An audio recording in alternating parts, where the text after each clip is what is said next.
सालों बाद उसी ऑफिस में कदम रखते हुए नक्श की नर्वसनेस साफ झलक रही थी।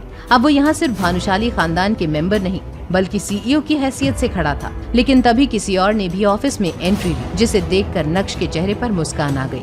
मेरे लिए एक कॉफी भेज दो, बहुत सर दर्द हो रहा है। शिवानी एक्ट्रेस वाले नखरे दिखाते हुए जैसे ही सीईओ के ऑफिस में घुसी, वहाँ नक्श को देखकर उसके पैरों तले से जमीन खिसक गई। अब पता चलेगा कि कौन वॉचमैन है और कौन है सीईओ।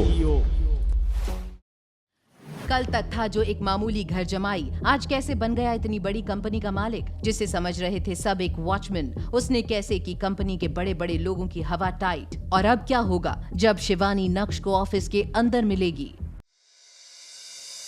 तुम यहाँ क्या कर रहे हो? वही जो तुम यहाँ करने आई हो। तुम जैसे का काम ऑफिस के बाहर गेट पर चौकीदारी करने का होता है या अंदर एसी की हवा खाने का नहीं। पहले मेरी कार को टक्कर मारी और अब तुम्हारी कार को मैंने टक्कर मारी, गलती तुम्हारी थी। अरे शिवानी, तुम यहाँ कैसे? देखो ना विपुल, एक तो ये आदमी मेरी कार में आके भिड़ गया और अब मेरे पीछे पीछे ऑफिस के अंदर तक घुस आया। शिवानी, तुम ये क्या बोले जा रही हो? एक्सक्यूज मी, तुम जो भी हो तुरंत यहाँ से निकलो। कौन हो भाई तुम? विपुल, शिवानी का दोस्त और इस कंपनी में जूनियर एचआर, और उसी हैसियत से तुझे कह रहा हूँ, निकल यहाँ से। हो हेलो, आराम से। तुम जानते नहीं हो कि मैं कौन हूँ, किससे मिलने आया हूँ। 1 मिनट में फिकवा सकता हूँ मैं तुझे यहाँ से बाहर। कोशिश कर ले, रोकूंगा नहीं। विपुल और नक्श के बीच गर्मा गर्मी बढ़ ही रही थी कि तभी वहाँ नैनिका आ गई। नैनिका इस कंपनी की एचआर हेड होने के साथ साथ शिवानी की चाची भी थी और उन्हीं के बलबूते पर शिवानी यहाँ अपना कॉन्ट्रैक्ट साइन करने आई थी। क्या हो रहा है यहाँ पर? तुम यहाँ पर गार्ड की नौकरी के लिए आए हो ना, और अपने मालिक से बदतमीजी से बात करोगे? निकल जाओ अभी के अभी यहाँ से। मालिक और ये तो किसी कुत्ते के भी मालिक नहीं हो सकते। बहुत हो गया तेरा। नैनिका जी, अभी के अभी गार्ड्स को बुलाओ और इसे यहाँ से बाहर निकालो। रुको, अभी बताती हूँ। नैनिका कमरे से बाहर जा ही रही थी कि तभी कमरे से नीले सूट और हाई हील्स में हाथ में फाइल्स लेकर एक खूबसूरत लड़की अंदर आई। नैनिका उसे देखकर सीधी खड़ी हो गई। विपुल भी तुरंत शांत हो गया। नंदिता वो आई और आकर नक्श के सामने खड़ी हो गई। Hello sir, welcome to Bhanushali group. मैं आपकी सेक्रेटरी नंदिता। शायद मैं थोड़ी लेट हूँ, पर जैसे ही यशवर्धन सर ने मुझे आपके बारे में बताया, मैं तुरंत आपसे मिलने आ गई। नंदिता, तुम शायद कंफ्यूज हो रही हो। यशवर्धन सर तुम्हें इससे मिलने क्यों कहेंगे? Because he is our new CEO Shivani. Are you sure ma'am? आपको मुझ पर कोई डाउट है नैनिका जी? नो मैम, वो तो मुझे डाउट है। पर तुम्हारा डाउट क्लियर करना यहाँ कोई जरूरी नहीं समझता होगा। Am I right, Nandita? Of course sir, we have a lot of work to do. एक पल में मानो बाजी ही पलट गई थी। जिसे ये सब एक मामूली गार्ड समझ रहे थे, वो अब इन सब का नया बॉस था। और इस नई ताकत का एहसास नक्श को भी शायद अभी अभी ही हुआ था। काम की शुरुआत कुछ लोगों को फायर करने से करते हैं। आई एम सॉरी सर, मुझे नहीं मालूम था आप कौन है, नहीं तो मैं। यही तो प्रॉब्लम है। जब तक तुम लोगों को मालूम नहीं होता कि सामने कौन खड़ा है, उसका ओहदा क्या है, तब तक तुम लोग बदतमीजी करते हो। इसीलिए इस कंपनी की आज ये हालत हो चुकी है। बहुत कुछ ठीक करना पड़ेगा।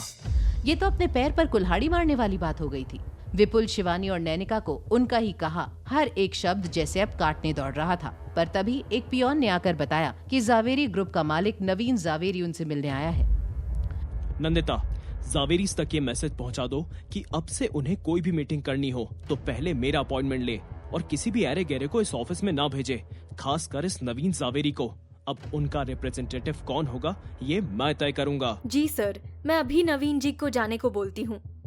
और तुम तीनों, तुम्हारे करियर के साथ अब क्या करना है वो मैं बाद में डिसाइड करूंगा। अभी के लिए दफा हो जाओ। Sorry sir. आगे से ऐसा नहीं होगा। आप जो बोलेंगे हम वही करेंगे। बस मेरा कॉन्ट्रैक्ट। बोला ना यहाँ से निकल जाओ। 1 मिनट और रुके तो अभी निकाल दूंगा। Sorry sir. Sorry sir. यहाँ विपुल, नैनिका और शिवानी सर झुकाकर वहाँ से निकले और दूसरी तरफ नक्श का वो मैसेज नवीन यानी कि मैम्बो अंकल पर एक बॉम्ब की तरह गिरा, जिसने उसके पूरे अहंकार को चूर चूर कर दिया। मायूस भरे चेहरे को लेकर मैम्बो घर पहुंचा और गुस्से में आकर उसने इमरजेंसी मीटिंग बुलाई, जिसमें लगभग पूरा जावेरी परिवार मौजूद था। आज तक मेरी इतनी बेइज्जती करने की हिम्मत किसी ने नहीं की है। अगर इस नए सीईओ का रवैया ऐसा है तो लात मारता हूँ मैं स्टील पर। अभी तुम गुस्से में हो मैम्बो, इसीलिए अनाप शनाप बोल रहे हो। तुम्हें याद रखना चाहिए कि भानुशाली ग्रुप के साथ तुम्हारी ये डील कितनी जरूरी है। अगर ये नहीं रही तो हम जावेरियों के ये ठाट बाट सब मिट्टी में मिल जाएंगे। तो अब क्या करें माँ? उसने तो मिलने से ही मना कर दिया। मिलने से मना नहीं किया मैम्बो, तुमसे मिलने को मना किया है। मतलब कि जावेरी परिवार के नए रिप्रेजेंटेटिव को चुनने का वक्त आ ही गया। सालों से चली आ रही जावेरी खानदान की प्रथा, जिसमें चुना जाता था परिवार का एक ऐसा व्यक्ति जो जावेरियों की आन बान और शान बढ़ाने में कोई कमी ना छोड़े, और मैम्बो के बाद परिवार को जरूरत थी एक नए यंग रिप्रेजेंटेटिव की।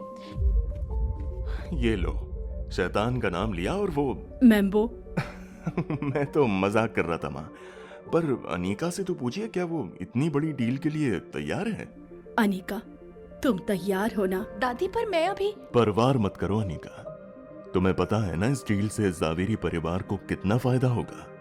और फिर कल रात तुम ही तो इस परिवार का रिप्रेजेंटेटिव बनना चाहती थी, तो अब? आपकी बात ठीक है मैम्बो अंकल, पर अभी तो मैं इस सब के लिए बिल्कुल भी तैयार नहीं हूँ। नहीं हो तो हो जाओगी। अंजी कॉर्पोरेशन जैसी कंपनी तुमने अपने बलबूते पर खड़ी की है, भले ही वो नुकसान में हो। और फिर क्या पता इस डील के बाद माँ तुम्हारी अंजी कॉर्पोरेशन को भी रिवाइव करने में मदद कर दे। मेरा फैसला तय है अनीका, अब तुम ही जावेरीज को रिप्रेजेंट करोगी। तुझे अपने आप को साबित करना है, इससे अच्छा मौका नहीं मिलेगा अनिका, गो फॉर इट। शातिर मैम्बो इस बात से वाकिफ था कि अनिका इस डील में कभी कामयाब नहीं हो सकती। उसका मकसद तो बस अनिका का सबके सामने मजाक बनवाना था। पर अनिका ने भी अपनी तरफ से पूरी कोशिश शुरू कर दी और उसकी मदद करने आई उसकी कजन सिस्टर, या यूं कहें कि उसकी एक follower. Thank you so much Bhagya, अगर तू मेरी ये प्रेजेंटेशन बनाने में मदद नहीं करती तो पता नहीं ये सब कैसे हो पाता। क्या अनिका, तुम भी? अगर बहन बहन के काम नहीं आएगी तो कौन आएगा? मुझे तो बहुत डर लग रहा है, पता नहीं वो सीईओ कैसा होगा। जब उसने मैम्बो अंकल को बिना मिले वापस भेज दिया तो फिर मैं तो। अनिका, तुम डर नहीं सकती, तुम अनिका हो, तुम ही तो हो जो मेरी आइडल रही हो। तुमने अपने बलबूते पे इतनी बड़ी कंपनी खड़ी की थी, मैं बस एक दिन तुम्हारी तरह ही तो बनना चाहती हूँ। थैंक्स भाग्या, तू ही तो है जो मुझे हर सिचुएशन में सपोर्ट करती है। हर सिचुएशन में तो नहीं। मतलब आई डोंट नो, तुमने उस नक्श से शादी क्यों की, और की तो अब तक उसे क्यों झेल रही हो? डिवोर्स क्यों नहीं दे देती? कैसी बातें कर रही हो भाग्या? सच ही तो बोल रही हूँ अनिका, तुमको एक ऐसे पार्टनर की जरूरत है जो तुम्हें और तुम्हारे बिजनेस दोनों को संभाल सके। और नक्श को देखकर मुझे तो नहीं लगता कि वो इनमें से किसी के भी काबिल है। करीब तुम उसे आने नहीं देती और पैसे वो कभी कमा नहीं पाएगा, तो छोड़ दो ना उसे। किसको छोड़ने छुड़ाने की बात चल रही है? हेलो भाग्या, कैसी हो? तुमसे तो अच्छी ही हूँ। अनिका, क्या हुआ? तुम ठीक हो? तुम्हारे होते हुए ठीक कैसे हो सकती हूँ? अनिका, मैं तुमसे कुछ बात करना चाहता था। बोलो। नहीं, मतलब अकेले में। तुम दोनों के बीच ऐसी कौन सी बात है जो मैं नहीं सुन सकती? हम दोनों पति पत्नी हैं भाग्या, तो प्राइवेसी।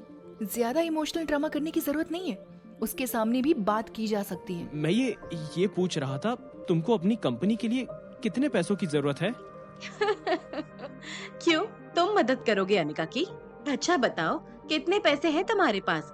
5,000, 10,000 या फिर 20,000? भाग्या, स्टॉप इट। अनिका, मैं तो बस अंजी कॉर्पोरेशन के लिए कुछ करना चाहता हूँ। और वो कैसे? खुद को बेचकर? अगर तुझे मेरी बहन की इतनी चिंता है तो उसकी जिंदगी से बाहर क्यों नहीं निकल जाता और उसे किसी रईस आदमी से शादी करने दे जो सच में उसकी कंपनी को बचा सके। भाग्य की ये बातें नक्श के दिल में तीर जैसी लगी। उसने तुरंत अपने बैग में से एक चेक बुक निकाली और उसमें से एक चेक फाड़कर अनिका के आगे रख दिया, जिसे देखकर भाग्या और अनिका दोनों ही एक सेकंड के लिए सन्न रह गए। ये लो ब्लैंक चेक अनिका, और जो भी अमाउंट तुम्हें भरना हो भर लेना, मैंने अपने सिग्नेचर कर दिए हैं। क्या नक्श के इस नए रूप से पिघल जाएगा अनिका का सख्त दिल, या फिर बढ़ा देगा ना मिटने वाली दूरियां? और क्या अनिका भानुशाली ग्रुप के साथ कर पाएगी डील? क्या अनिका जान जाएगी कि उसका पति नक्श ही है भानुशाली ग्रुप का नया सीईओ? ये जानने के लिए देखिए अगला एपिसोड सिर्फ पॉकेट एफएम के यूट्यूब चैनल पर। और इंस्टा एम्पायर के सारे एपिसोड्स को सुनने के लिए डिस्क्रिप्शन में दी गई लिंक से डाउनलोड कीजिए पॉकेट एफएम ऐप।